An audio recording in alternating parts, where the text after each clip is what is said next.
వివేకానంద రెడ్డి హత్య చేయించింది కూడా లేగలేనండి. పినతండ్రి వివేకానంద రెడ్డి హత్య చేసింది లేగలే. ఆయన లేగలండి. ఆయన లేగలండి. అది తీసుకొని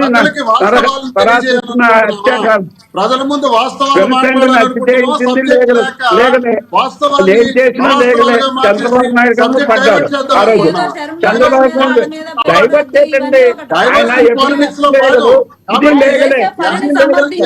ఆ రోజు ప్రభుత్వం ఉంటే నానా ఇచ్చేసి ఏం మాట్లాడతారు మీరు? జగన్మోహన్ రెడ్డి చేసిన లేగలే. పినతండ్రిని హత్య చేయించింది ఎవరండి? ఈ రోజు మీ గవర్నమెంట్ నిన్నటి వరకు ఉంది కదా. పినతండ్రిని హత్య చేయించింది ఎవరండి? మేడం గారు కొన్ని వాస్తవాలు మాట్లాడుతుంటే మేము ఇంకా లీగల్ గా ఇల్లీగల్ గా వెళ్ళడానికి మేడం గారు ఒప్పుకోవడం లేదని నాకు తెలుసు కదా మీ సంగతి, మీ నాయకుల సంగతి. పినతండ్రిని హత్య చేయించింది ఎవరు? ఇవన్నీ మాట్లాడతారు మాకు. చౌదరి గారు మీ దమ్ముంటే నిరూపించాలని చెప్తున్నాం. మీకు చేత కాదు, చంద్రబాబు నాయుడుకి చేత కాదు, మీ డీసీఎంకి చేత కాదు, మీ టీడీపీలకు చేత కాదు. ఏం మాట్లాడతారు మీరు? మీ దమ్ముంటే నిరూపించండి ఎవరు చేశారని. ఎన్టీ రామారావుని చంపింది ఎన్టీ రామారావు సోమకారులు చంద్రబాబు నాయుడే కదా. చంద్రబాబు నాయుడు ఎన్టీ రామారావు చెప్పింది. చంద్రబాబు నాయుడు ఒక ఆడదాన్ని అడ్డం పెట్టుకుని రాజకీయం చేసింది. చంద్రబాబు నాయుడు బతిగా ఆడదాన్ని అడ్డం పెట్టుకుని రాజకీయం చేసే పెట్టుకున్నారా? ఆ రోజు ఒక ఆడదాన్ని అడ్డం పెట్టుకున్నాడు, ఈ రోజు ఒక ఆడదాన్ని అడ్డం పెట్టుకున్నాడు. జత్వానైనా ఒక ఆడదాన్ని అడ్డం పెట్టుకుని రాజకీయం చేశాడు. ఆడవాళ్ళని అడ్డం పెట్టుకుని రాజకీయం చేస్తే రాజకీయం చేసే ఆరంగి చంద్రబాబు నాయుడు. మీరే మాట్లాడతారు, మీరు ఏం మాట్లాడతారు? మీరు ఆరంగి రాజకీయం చేసే ఆరంగి చంద్రబాబు నాయుడు.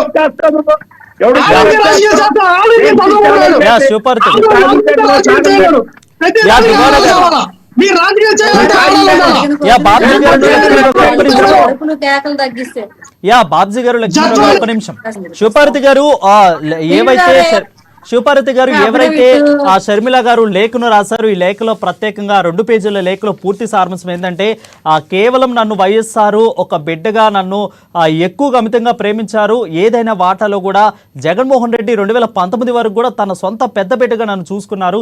బట్ 2019 తర్వాత మారిపోయారు. ఇక్కడ చూసుకున్నట్లయితే ఆయన మమ్మల్ని ఆ వ్యాపారాలు 4 బిడ్డలకి, ఎవరైతే షర్మిల 2 బిడ్డలకి, అదేవిధంగా జగన్మోహన్ రెడ్డి 2 బిడ్డలకు కూడా చేరాలి అన్న విషయాన్ని ఇక్కడ 3 పేర్లు ప్రస్తావించారు. కేవీపీ శ్రీ రామచంద్ర గారు, వైవి సుబ్బారెడ్డి గారు, అదేవిధంగా విజయసాయిరెడ్డి గారు, మా అమ్మకు వీళ్ళందరికీ కూడా తెలుసు, వీళ్ళందరూ కూడా ఈ విషయం కూడా తెలుసు అంటున్నారు. సో కేవలం వైవి సుబ్బారెడ్డి మాత్రమే ఈ యొక్క ఘటన మీద అయితే స్పందించారు, ఈ యొక్క పూర్తి వ్యాఖ్యల మీద. ఈ యొక్క మీ కామెంట్స్ ఏంటి అసలు? ఆడ ఇందాక దానికి ముందు శ్రీని గారు అడిగిన క్వశ్చన్లకు ఆన్సర్ చేస్తా నేను. అది అఫిడవిట్ లో అది చాలా వాల్యుబుల్, అది చాలా కంటెంట్ ఆఫ్ కోర్టుకి మనం వెళ్ళొచ్చు. ఏదన్నా అఫిడవిట్ లో చెప్పింది మనం రాంగ్ అని ప్రూవ్ ఒకవేళ ఇన్ కేస్ వాళ్ళు ఏదైనా రాంగ్ ఇచ్చిన తర్వాత ఎంతమంది ఎమ్మెల్యేలు అఫిడవిట్ లో రాంగ్ పెట్టి తర్వాత గెలిచిన తర్వాత కోర్టులకు వెళ్ళి ఎంతమంది ఎమ్మెల్యేలు వాళ్ళ గెలుపులు రద్దయ్యాయి? ఇంతవరకు అతి లేదు గతి లేదు. దేశంలో ఎన్ని చూడట్లా అఫిడవిట్లు వాళ్ళు ఎన్నికలకు వెళ్లే ముందు అన్ని తప్పులు తడకలు ఎఫిడవిట్లు పెట్టి అడ్డగోలుగా గెలిచేసి, ఫర్ ఎగ్జాంపుల్ తెలంగాణలోని మన జరిగిన ఎలక్షన్ లో 2-3 ఎమ్మెల్యేల మీద కూడా ఆ కేసులు ఉన్నాయి.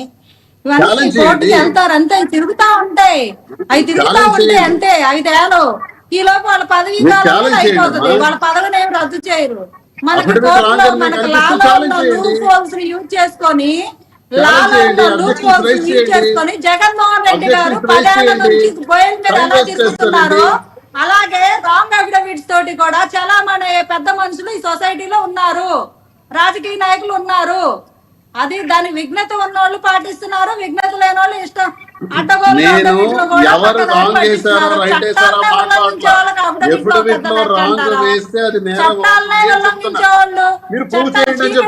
తెచ్చి భూములనే కాజేసిన వాళ్ళకి అఫిడవిట్ లో ఒక లెక్క, చట్టాలనే ఉల్లంఘిస్తున్నారు. ఇక్కడ రాజ్యాంగబద్ధమైన చట్టాన్నే లెక్కలేదు ఇక్కడ. ఇక మీరు అఫిడవిట్ల గురించి మాట్లాడుతున్నారు. ఇంకొకటి ఏంటి, ఎంఓఈ ఎందుకు వచ్చింది? 2019 ముందే జరిగిపోయే పంపకాలు. ఆవిడ షర్మిల గారు చెప్తున్నారు బాధితురాలు, మీరు కాదు కదా, వాళ్ళ మధ్యలో ఒప్పందం చేసింది మీరు నేను కాదు, లక్ష్మణరావు గారు చేసింది ఒప్పందం. ఎవరెవరు ఒప్పందం చేశారో కూడా చెప్తుంది. వచ్చి వాళ్ళకి ఎవరెవరు మీటింగ్ పెట్టుకొని మాట్లాడుకున్నారు. ఒక అండర్స్టాండింగ్ మీద కలిసి ఉన్నారు. ఆయన వాళ్ళకి అవసరం ఉంది కాబట్టి వాడుకున్నారు. ఎన్నికలు అయిపోయిన దాకా చక్కగా దువ్వారు చెల్లిని. ఆమె కోర్టులో ఆయన జైల్లో ఉన్నప్పుడు కూడా పాదయాత్రలు చేసింది. వాళ్ళ అవసరం ఉంది కాబట్టి, వాళ్ళ హస్బెండ్ అవసరం ఉంది కాబట్టి, అనిల్ గారు అవసరం ఉంది కాబట్టి, ఏం అవసరం ఉంది కాబట్టి అప్పుడు బాగానే ఉన్నారు. అవసరానికి వాడుకున్నారు. అందరు కలిసే ఉన్నారు. అవసరం తీరిపోయిన తర్వాత బయటకు పంపిద్దామని డిసైడ్ అయ్యారు. బయటకు వెళ్దాం అని అన్నారు, విడిపోదాం అన్నారు అని ఆవిడ క్లియర్ గా చెప్తుంది కదా. అప్పటికి మేము వద్దన్నాము కానీ విడిపోవాల్సిందే అన్నారు. కొన్నాళ్ళ తర్వాత ఆస్తులు పంపకాలని ఎంఓఈ రాసుకున్నామని. మీరు అడిగిన క్వశ్చన్ కి ఆన్సర్ వచ్చింది అనుకుంటున్నా నేను. ఇంకొకటి, ఎంఓఈలో ఉంటే బదలాయింపులు ఎలా జరుగుతాయి? ఆవిడకి షేర్లు ఉన్నాయని రాశారు కదా, బదలాయింపులు జరిగింది. ఈడీ అయినా బేదు షేర్స్ ని అటాచ్ చేయలేదు, ఓన్లీ భూముల్ని అటాచ్ చేసిందని ఆవిడ క్లియర్ గా చెబుతుంది కదా. ఈడీ అటాచ్ చేసింది సరస్వతి పవర్స్ 32 షేర్స్ తెలుసుకోవాలి.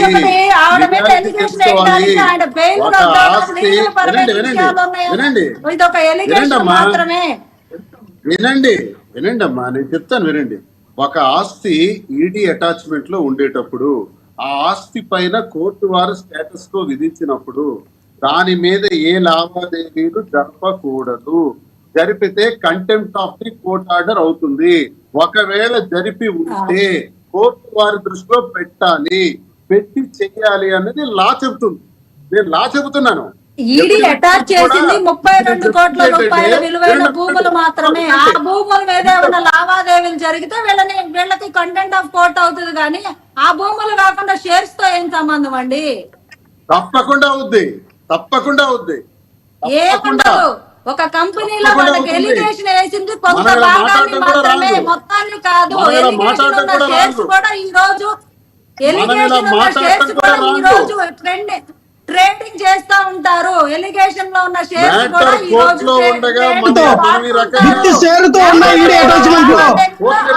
తెలుసుకోండి. ఇప్పుడు కంపెనీలో ఈడీలో అటాచ్ అయిన షేర్స్ కూడా ఈ రోజు ట్రేడింగ్ లో, మార్కెటింగ్ లో పెడుతున్నారు. ఆ వెసులుబాటు ఉన్నది షేర్స్ విషయంలో. ఆవిడ వెరీ క్లియర్ గా చెప్పింది. పెట్టకూడదు. చూడండి అమ్మా, ఫర్ ఎగ్జాంపుల్ కోర్టు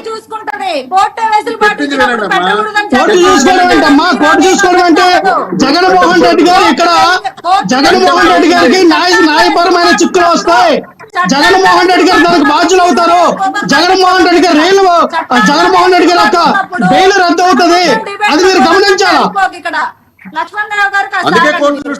శివపారెడ్డి గారు మీరు తెలుసుకోండి. ముందు ఇక్కడ కంటెంప్ట్ ఆఫ్ కోర్టు అయితే ఈ రోజున జగన్మోహన్ రెడ్డి గారి యొక్క బెయిల్ కు ప్రమాదకరం.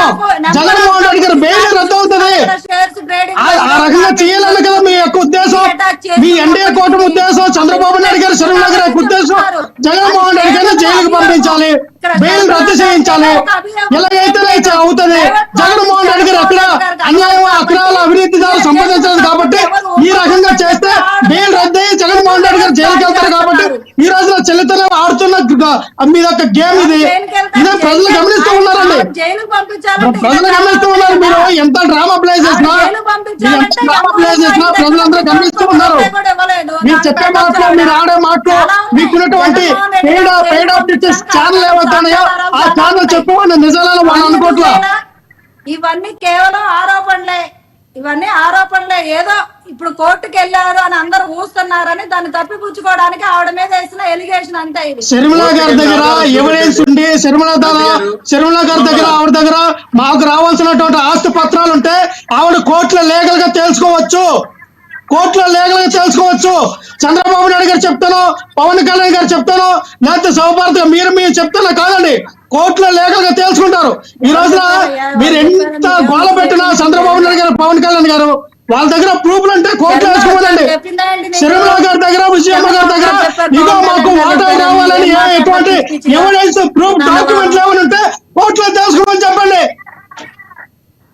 వాళ్ళు అల్టిమేట్ గా వెళ్లాల్సింది కోర్టుకే. మనం కూర్చొని డిబేట్ లో మాట్లాడినందువల్ల కేసులు ఏం పరిష్కారం అవ్వలే గానీ వాళ్ళు శివపార్వతి గారు ఇక్కడ మీరు కోర్టుకి వెళ్ళి తెలుసుకోవాలి. ఇక్కడ లేనిపోయినది ఎందుకన్నా నేను మీకు అంత ఆశ్చర్యం ఉంటే మీ ఎన్డీఏ కూటమికి, మీ టీడీపీకి, జనసేనకి, బీజేపీ పార్టీకి అంత చిత్ర అంత ఆత్రం ఏంటన్నా? ఒక్క నిమిషం లక్ష్మణరావు గారు, ఒక్క నిమిషం. ఇది కోర్టు ఫైనల్ గా చూసుకుంటే, బట్ ఏంటి అంటే కేవలం టీడీపీ వాళ్ళు ఇంత రాధాంతం చేస్తున్నారు అనేది లక్ష్మణరావు గారి మాట.